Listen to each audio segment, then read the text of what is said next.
So good to see everyone here. I'm Betsy Spearing, one of the meditators at St. John of the Cross, and it gives me great pleasure to welcome James Bishop to our morning of meditation. James flew in from California yesterday, so we're really happy we didn't have any snow this week. And he loves the cold, so yeah, he's enjoying having to wear a jacket. So the agenda for this morning is that the first thing we'll do is have meditation, and James will lead us in that. He'll get us started, and then he will give his talk. And at 10 o'clock, we'll have a break. If you're new to the building, the restrooms are out the door and to the right at the end. Please make sure your cell phone is turned off. And in case you haven't noticed the goodies, they're back there. So at break time, you're welcome to go back and help yourselves and make sure everybody's got a chair. All right. I think that's all we need to know for right now. So I'm happy to introduce James Bishop. You all know a little bit about him from the flyer, and you'll learn a lot more about his experience with Christian meditation. So, James, welcome. Morning. When I was a kid, probably about 5 or 6, I spent a lot of time running around the house screaming like kids do. And my mother would yell at me, "Sit down and shut up." And that is the instructions for meditation. Sit down and shut up. So that's really all you need to know, but of course, there's a little more to it than that. When we meditate, we sit down first with our feet flat on the floor. And the shut up has to do not just with our mouths, of course, but with our minds too. We try to clear our minds, and we use a mantra, which there's a cue card behind me, if you forget, Maranatha. We say it as 4 separate syllables, Ma, Ra, Na, Tha. The mantra is an anchor for us. If we get distracted, which happens, we repeat the mantra. It returns us back to that center. Distractions are not necessarily a bad thing. Distractions are what we're learning to deal with in meditation. So we need the distractions to learn to deal with distractions. So when we get distractions, we don't get discouraged and say, "Darn it, I got another distraction." We just go back to the mantra, Maranatha. Today for meditation, I want to introduce you to a phone app. So your phones are off, I get to keep mine on. There's an app called the WCCM app. Got a picture of Lawrence there. And on it, it has meditation tools. It has a timer, it has gongs, and it has the opening prayer. So you can select your gong. It's on the Apple App Store, and it's on the other one. Google Play Store. Google Play, thank you. That's the one I'm on, and I don't remember it. So we're going to start with the opening prayer, and then we're going to meditate for 20 minutes, and I'll use this app, and hopefully we can all hear the timer. So the opening prayer, some of you know it. You're welcome to join in. I think, James, if you ask people to sit upright and put their feet on the floor. Thank you, And yes. then any papers that you have, or coffee cups. Right, and keep your hands in a relaxed position. Don't cross your legs, because that makes it harder. Sometimes just putting one hand in another in your lap is helpful. And so we begin. Heavenly Father, open our hearts to the silent presence of the Spirit of your Son. Lead us into that where your love is revealed to all who call.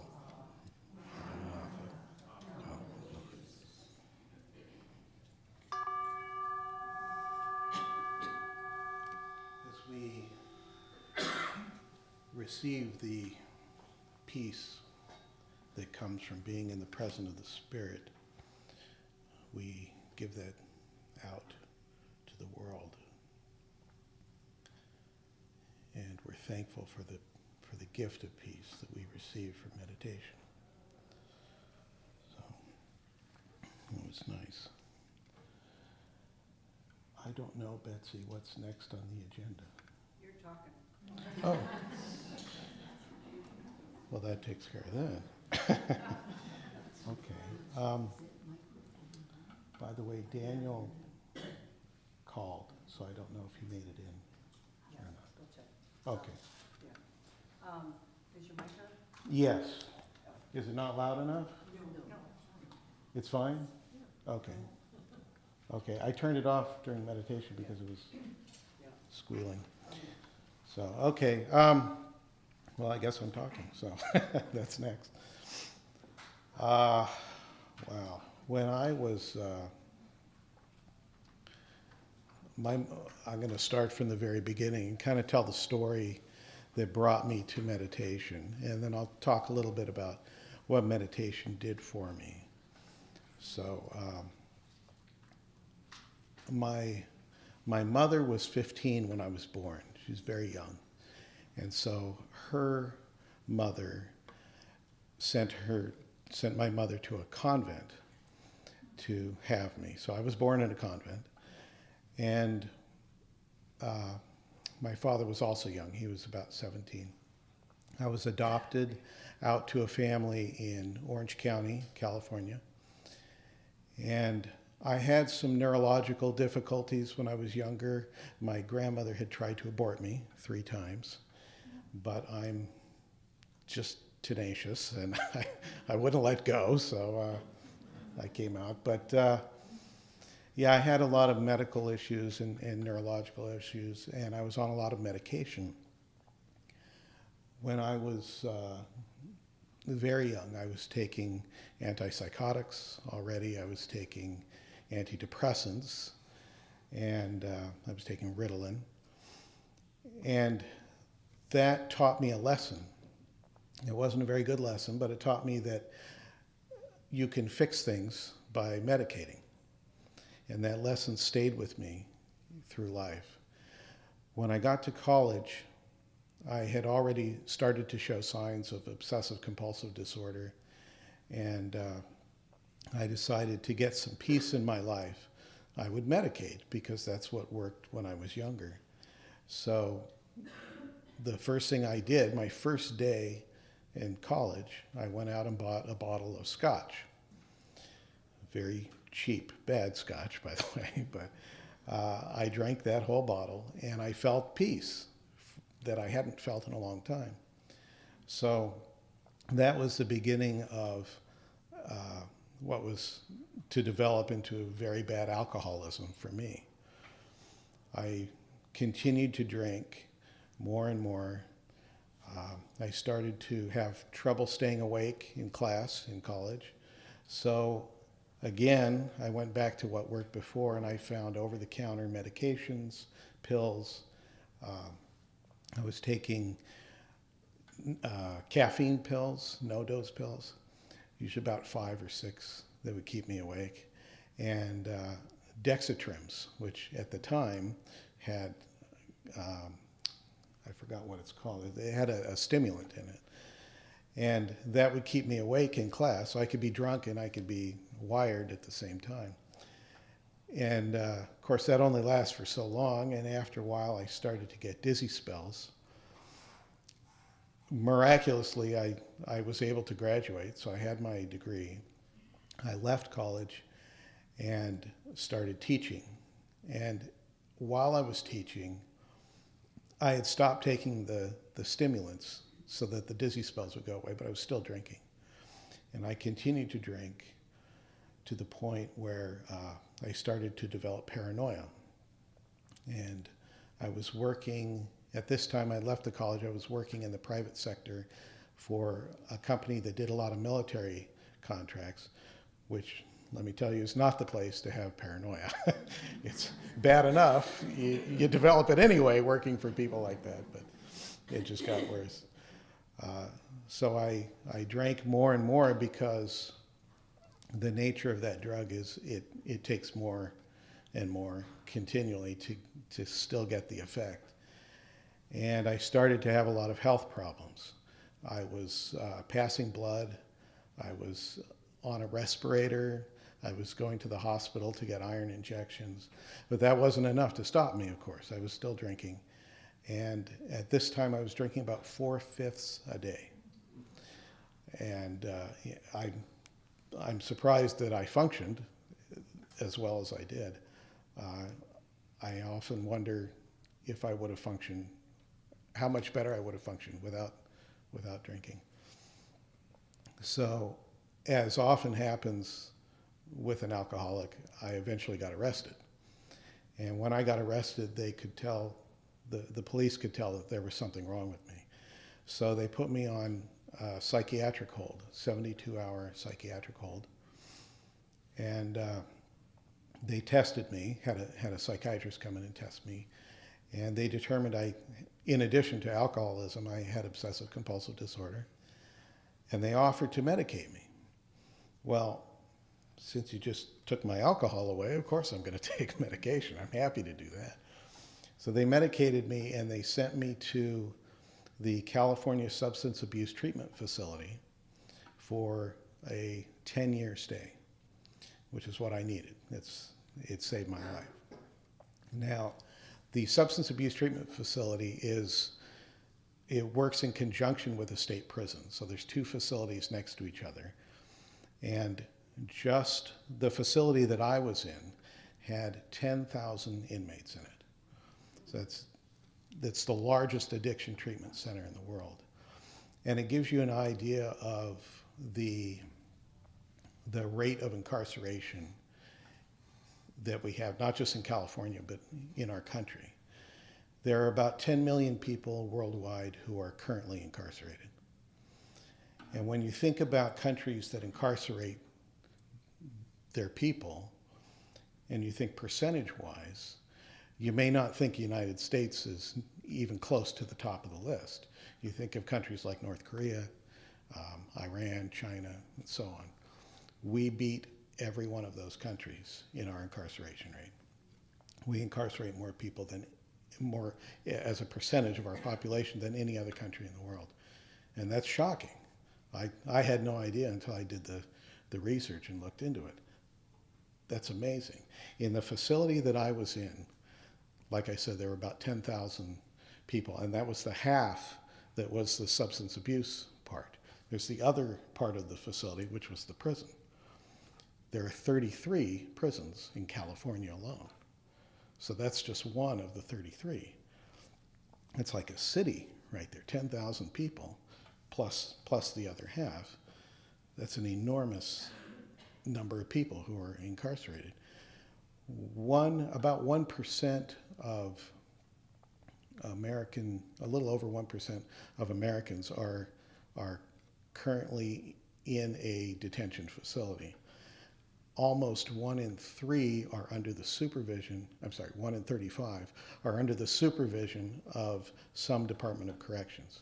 That means they're maybe on parole or probation or in prison. 1 in 35 is a lot of people, and that's more, like I said, than any other country in the world.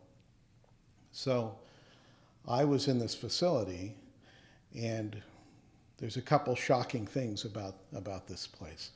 It's called the Substance Abuse Treatment Facility. They did not offer any treatment, zero treatment. They were there simply to incarcerate. They're part of the California Department of Corrections and Rehabilitation. But again, there's no rehabilitation. These things shocked me. When I first met a counselor in the system, I was telling the counselor all of my problems, and the counselor said, "Why are you telling me this?" And I said, "Well, you're my counselor." And she said, "But that's not my job. My job is to determine what bunk you're going to be in." That's a counselor. That's their only job. There's no counseling involved at all. So I was really at a loss. I was being medicated, but I wasn't getting any kind of help, any kind of therapy at all. So being Catholic, I was going to the services every day, the chapel services. And one week the nun said to me, "There's going to be some Benedictines coming next week, and you might want to show up." Now, my only exposure to Benedictines as an alcoholic is they make a great liqueur. And I said to the nun, why would you bring in people who make booze to a substance abuse treatment facility? And she said, no, they're coming to teach meditation. So that was the beginning of my exposure to meditation. One of the questions I get a lot is about meditation in prison, because I work with the World Community for Christian Meditation as the prison outreach coordinator. So people often ask, how can you possibly meditate in prison? How can you find a place that's silent? How can you close your eyes when there are serial killers next to you and you don't know who, you know?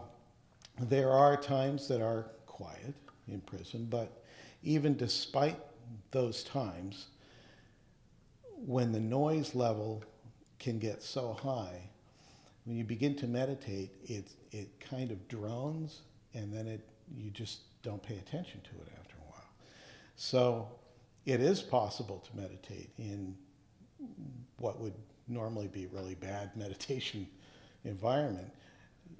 After being in prison and meditating, you can pretty much meditate anywhere. You know, you can get used to that. So what I found with meditation was that it began to increase my awareness. There are studies that show that people who meditate every day get an increase in the gray matter in their brain. They actually grow brain cells, which they used to think wasn't possible. So I started to become more aware of myself, of what was going on inside of me, the causes of my drinking, the causes of all my issues. And I started to connect with that spirit that is the ground of our being. And that's where we can truly get healing from. You know, that's an amazing source of healing. So through that, I began to realize that I may not even need the medication.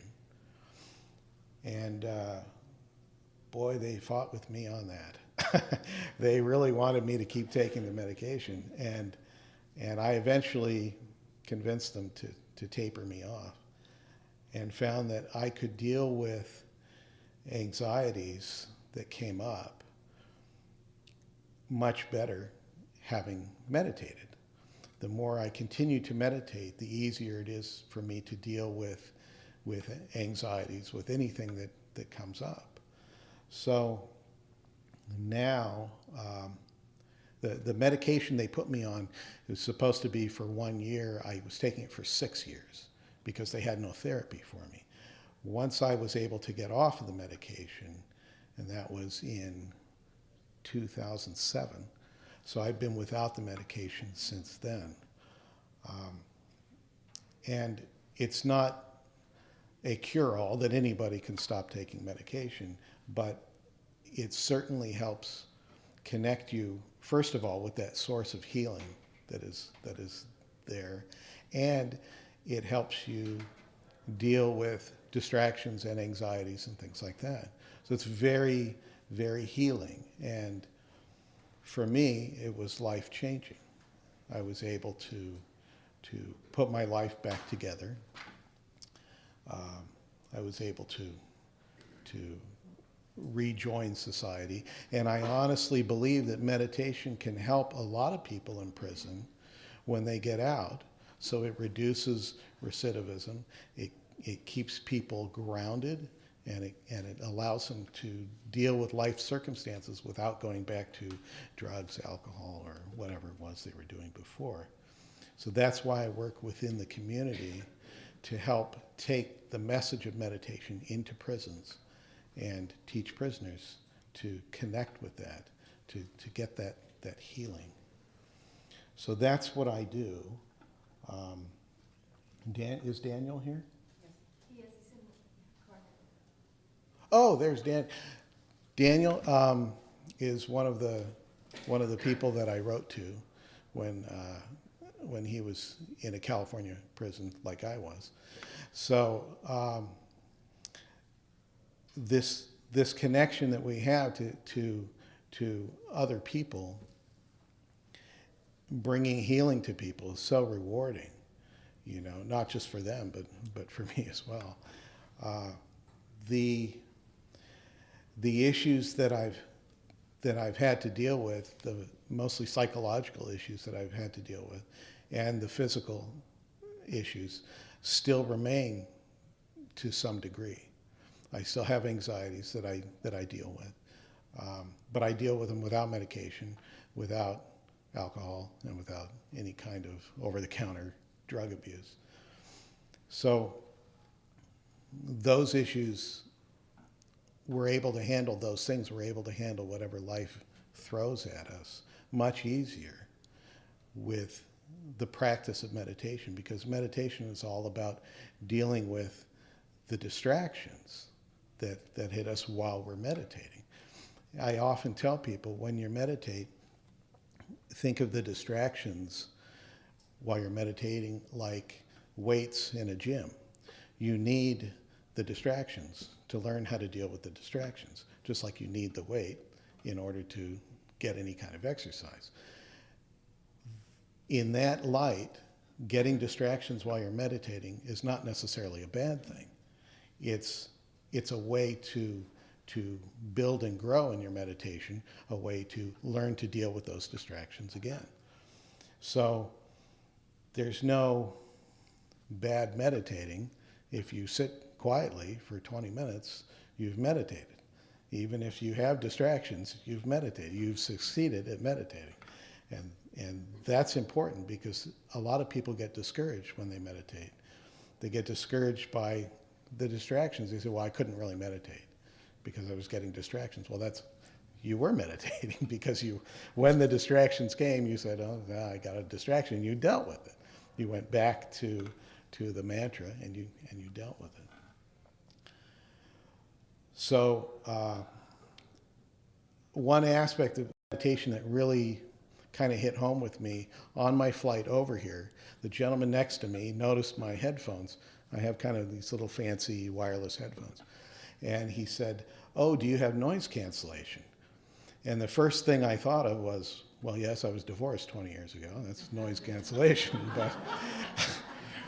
But I started thinking about it. I said, well, meditation is really noise cancellation for daily life.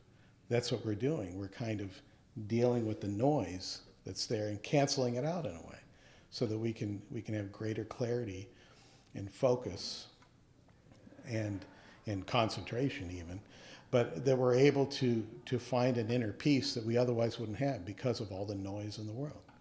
So meditation is our noise cancellation, in a sense. So that's my story. That's how I got to meditation. I spent 10 years in the substance abuse treatment facility. Last time I used anything non-prescribed was 1999. Last time I used anything prescribed was 2007. So I'm not counting sugar on that, because I am a sugar junkie. So sugar's my last drug. I have to deal with it. Fat, sugar, and salt, the holy trinity of cooking. So, but meditation has really transformed my life. It's really changed my life. And I know it changes the lives of others as well. And I don't know, Daniel, do you want to come up and say something? I think we'll have a break first. Oh, we want to have a break? Yeah. Okay, let's have a break, and then we'll listen to Daniel. Yeah. Okay. So, time for a break. Just relax, help yourself to all the sugar over here. Yeah.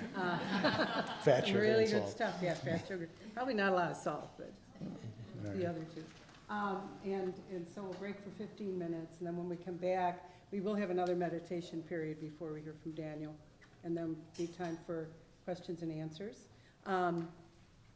James wrote a book, Away in the Wilderness. I did. You want to tell him a little bit about it? I would, but I just turned my microphone off. Oh, okay. Hold on. Sorry We can about hear that.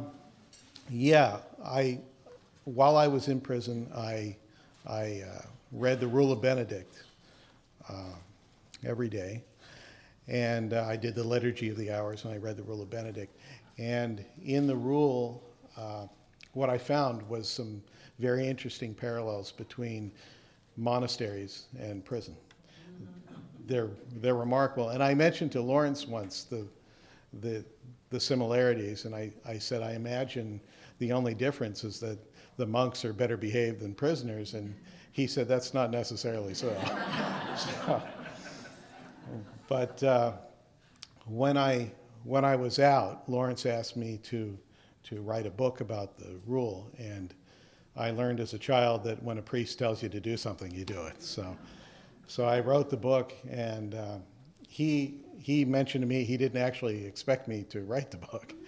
So when he got it, he thought, well, now I have to read it. He read it, and he liked it. He wrote the foreword to it. So it's a commentary on the Rule of Benedict. It goes through the rule, one piece at a time, each section of the rule. And it's from the standpoint not only of people in physical prisons, but those of us who are also in prisons in our daily life. And that's where I was before I went to the physical prison. I was in self-made prisons. So that's what the book is really about. And it's a way in the wilderness, which is a quote from Isaiah. And it means not a way out of the wilderness, but a way of living while you're in the wilderness. And that's the book. Great, thank you. So there are some books there.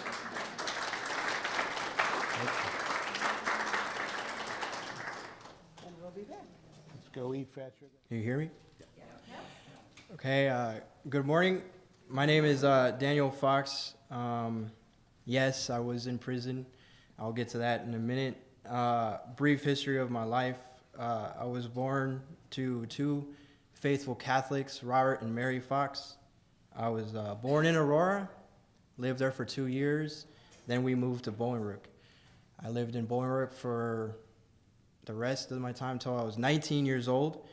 I went to St. Dominic's Parish. I actually went to school there. There is where most of my trouble actually happened. I got held back in second grade, and a lot of the classmates started to pick on me for that reason.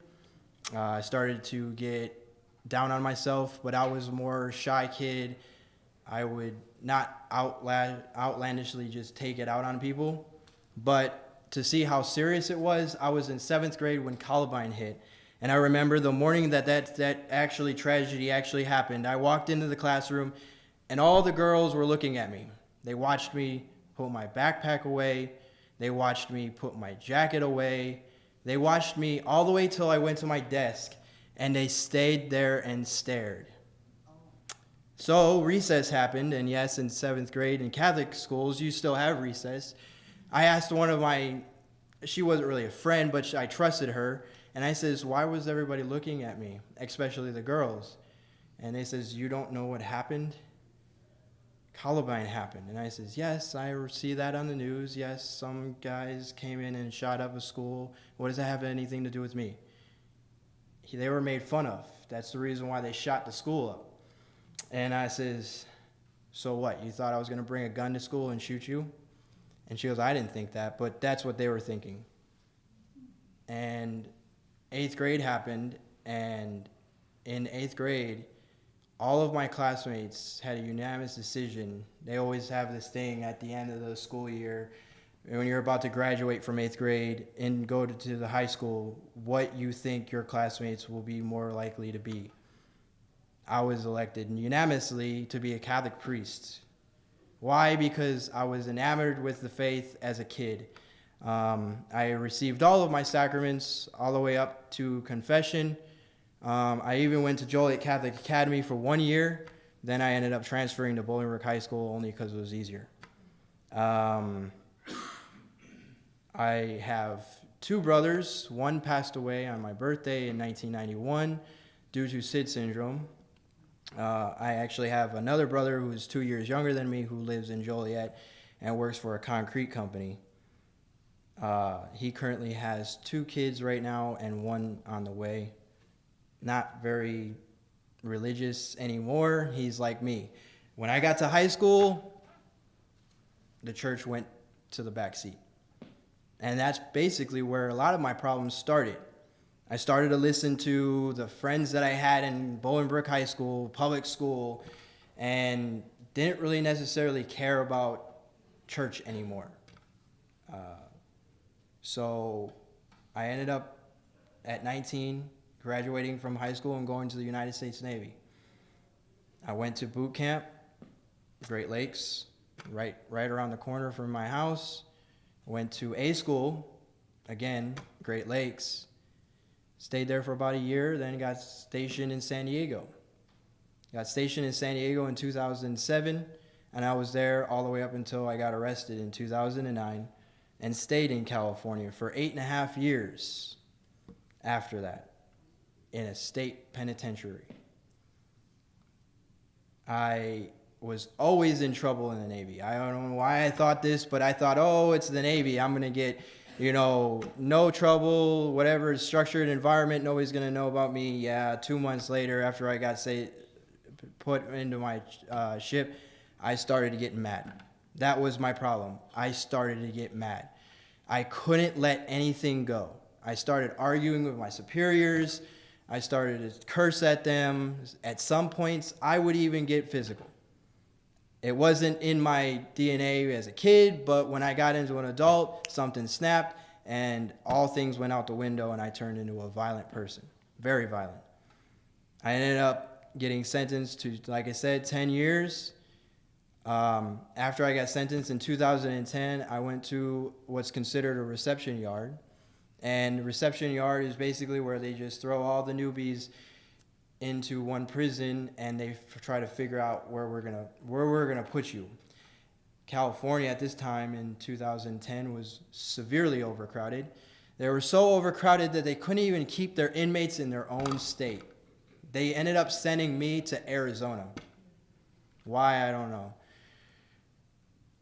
Also, prison is also where I met not only my found faith in a sense more closely, but I also met that Christians are vile people in prison. Like, they do not care whatsoever where you came from. They do not care that you're Catholic. They don't care about what Catholics believe and anything. I've seen people get into fistfights over something that they interpret the Bible as insane. It gets crazy. But I do want to acknowledge, though, some people have asked me in just the little bit of time that I've been out, like how prison life really is. In California, they segregate the population in two categories: GP, which is general population, and then SNY, which is considered sensitive needs yard. I was considered SNY only because I chose that because it was easier for me. In GP, you're with more hardened gang members, and you have to put in work, as it says. Sometimes there you have to stab somebody if they tell you to. So in the sensitive needs yard, you kind of walk alone. You don't have to necessarily follow someone's rules per se. As long as you're respectful, you'll earn that respect back. So I was in the sensitive needs yard, which is actually growing. Most now California populations have sensitive needs yards, actually more yards that are sensitive needs than GP. And that's just because people are getting tired. They're tired of the BS that goes on in prisons. They're tired of being told when to do this and when to do that by inmates who are also in there for their own reasons. So I ended up in Arizona, and when I ended up in Arizona, I didn't immediately find the WCCM, but I was already in my own kind of studying. I'm a big history guy, and so one thing that I wanted to do is I wanted to get more grounded in the faith. So what did I do is I attached myself to the Apostolic Fathers. I read things like the Didache. I've read Thomas Aquinas. I've read Thomas Merton. I've even read some of St. John of the Cross and Teresa of Avila. That right there gave me more of an insight into the mystical side of the Catholic faith, and also our brethren on the other side as well, the Greek Orthodox. And just before I moved into this cell with this guy who I didn't know for Adam Permut, per se, whatever. We just got moved in. And he was a professor for religious studies at Chico State University, but he was in prison with me. And he was very fond of the Greek Orthodox. And I was already kind of aware of the Greek Orthodox. I was actually already saying the Jesus Prayer quite regularly. So in a sense, I was already meditating without actually really realizing I was meditating, because I wasn't going through the whole breathing techniques or anything. But one day he got something in the mail, and it was from the WCCM. And he goes, you might want to look at this. And so I started looking at it. I started rumbling through the pages and start reading on it, and I realized that it was Catholic.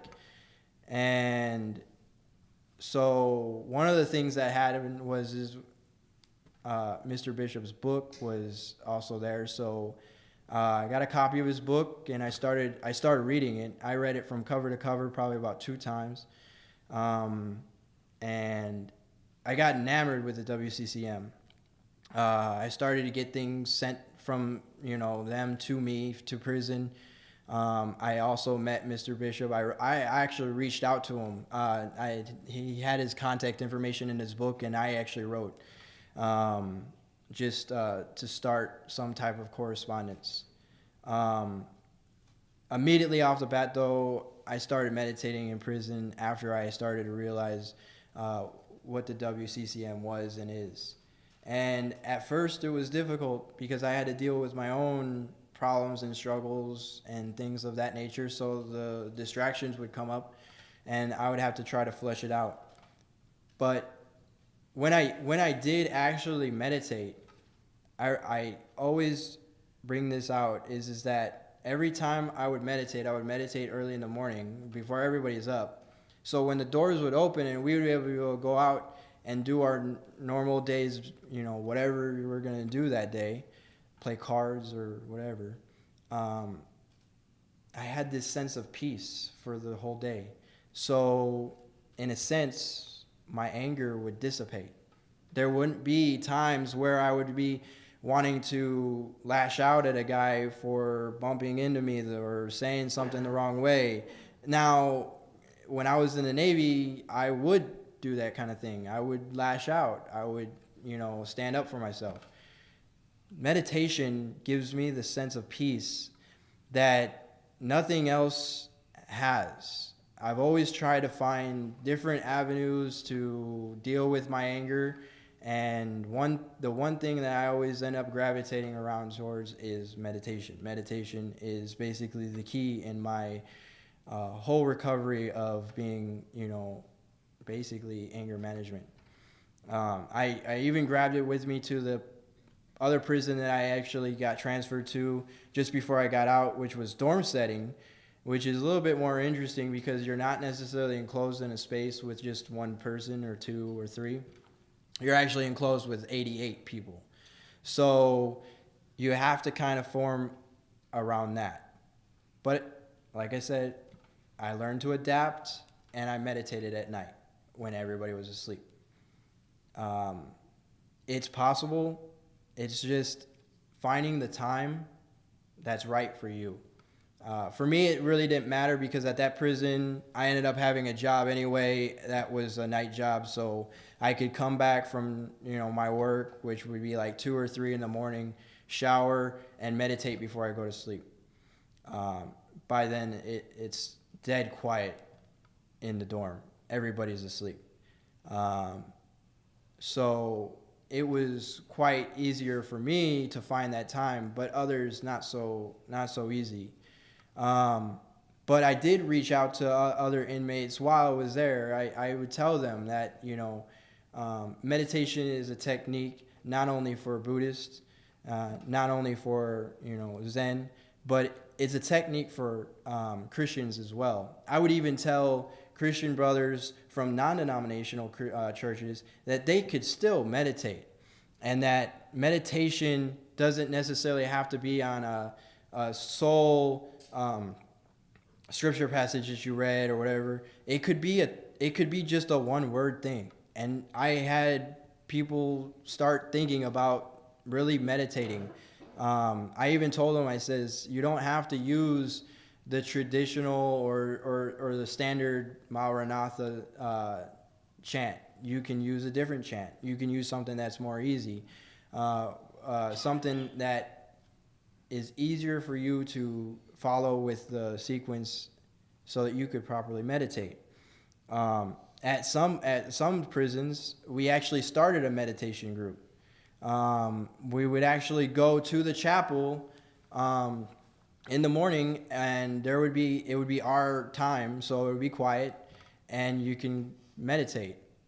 So it was an eye-opening experience for me, and I was able to bring people to Jesus through meditation in prison, in a landscape that I probably would never have been I never thought of. And it wasn't just Catholics that were going, because unfortunately for me, I'm very few in between.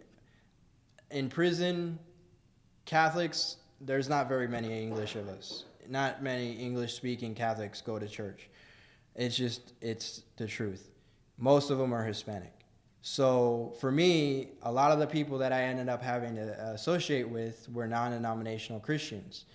But the way that meditation gave me the peace, it gave me the peace to love everybody, no matter what their creed, their race was, their gender. It didn't matter. I could talk to somebody and talk to them about Jesus and not really necessarily care in prison about, are they going to condemn me because I believe that I have to pray to the Virgin Mary in certain instances, or that I believe in saints or something like that. No, I had the peace of mind to not really be afraid of that kind of stuff or the questions, and learn to embrace that and feel that for myself, and to, kind of be the person that's kind of a voice in the wilderness, in the sense of like John the Baptist, just trying to gear people and point them in the right direction to Jesus. Because I've seen so many different people in prison say that there's nothing that's going to help me. And I always tell them, Jesus can help you. There's nothing impossible for God to not help you. I mean, all you have to do literally is ask, and he will help you. And I'm firsthand, I know for myself, I'm firsthand proof of that, because when I first got into prison, I thought I was done. I thought I was like literally lost. But once I started to grab the faith more securely, meditate properly, I basically changed. I went from, this super hothead to now this peaceful person who I get angry at times, but it doesn't reach the level. I don't even think that it would reach 5. It's a very low level if I do end up getting angry. And it's only geared towards the fact that my faith has meant a lot to me, but also meditation has meant a lot to me, because it's given me that stillness. It's given me that peace of mind, that not only do I have it kind of aware of and under control in a sense, but I already know Jesus is there with me. It's always like that poem, Footprints in the Sand, where the guy's thinking that he's walking this road down this beach down by himself, and he sees 2 footprints, and then at one point he only sees 1 pair of footprints, and he goes and turns to Jesus and says, well, where were you there? And he goes, that was when I was carrying you. See, that's the thing, is like I never understood a lot of the different ins and outs of the faith like that, but now I have the insight to where I can share my experience and not necessarily worry, because I know that in the end, my story may not help everybody, but it can help some. And just as long as I give into, one person's mind. I know that I have done my job in the sense that I have put myself out there as a faithful believer in Christ and have steered at least one into the right direction. I have no problem explaining my faith, and I have no problem speaking openly about it. In fact, within just the last few months since I've been out, because I've been out since August, I went back to my home parish, and I have recently joined the Knights of Columbus, and I am a 4th degree member of the Knights of Columbus. I literally just took the ceremony just Saturday, and I'm starting my life over, in a sense, since prison. It wasn't, I always look at it as, we've always talked about it in prison, but I always told people, I don't look at prison as the last of my time on earth. I looked at it as a rebirth. It was a new beginning. The old is in with the new. And I'm like Paul, in a sense, where I know that we have weaknesses, but God can strengthen us through our weaknesses. And meditation has given me that as a tool to use. We always, in prison now, we always talk about tools. They always send us to these classes, anger management, criminal thinking, family relations, and stuff like that, and they always give us tools. Well, in a sense, anybody who has faith has a tool already.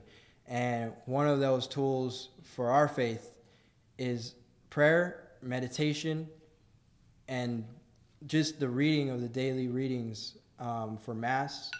And so I just wanted to leave you with this to ponder. Even though I was in prison, meditation was possible because I accepted it as a unique and good form to communicate with God, with your soul, to heaven. And once I realized that meditation was a useful tool, I used it daily, and I didn't stop using it.